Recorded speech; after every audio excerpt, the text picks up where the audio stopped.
buscar a atenção dos pais dessa casa para tamanha discussão. Quando nós estamos falando, vereador Scarelli, quero parabenizá-lo de maneira pública pela maneira de fiscalizar, pela maneira de atentar para aquilo que acontece na casa.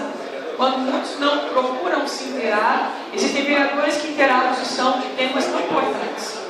E quero salientar especialmente que nós estamos falando de uma mensagem necessariamente que procura, dona Lúcia, organizar a demanda e não desfazer a demanda. Nós precisamos saber que até uma dona de casa, em alguns momentos, ela precisa reorganizar o fluxo de gastos e também de recebimentos. Quando nós estamos falando da TUAP, eu estou aqui necessariamente para lembrar que nós não estamos falando em aumentar os custos, mas nós estamos falando naquele terreno que necessariamente hoje não pode ser alvo de um projeto útil e então o relocamento para o projeto necessário.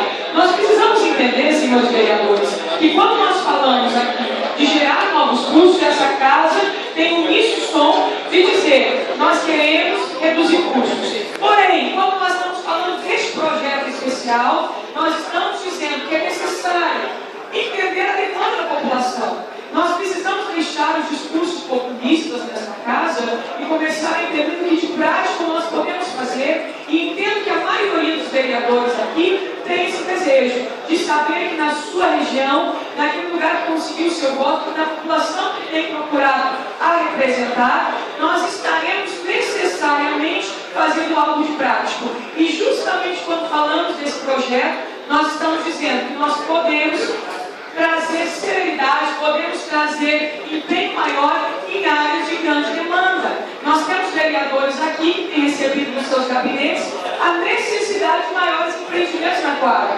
Dona Lúcia, muitas vezes nós temos a população pedindo que seja atendido e nós não temos como contemplar enquanto poder legislativo essa população. Sabemos então que o Executivo nesse momento, vereador Scarelli, pode contar com a análise profunda dessa Câmara, com o trabalho sério que temos, dizendo necessariamente que a comissão de análise e de mudança dessa lei orgânica, nesse fato especialmente, tem tido um trabalho brilhante com relação à emenda do vereador Cacá. Estou aqui para defender essa emenda, entendendo sim que nós temos vereadores que podem enxergar soluções.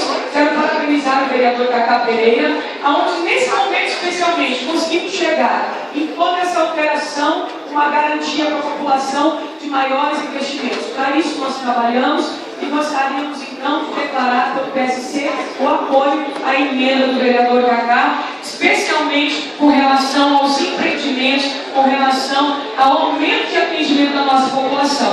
Muito obrigada.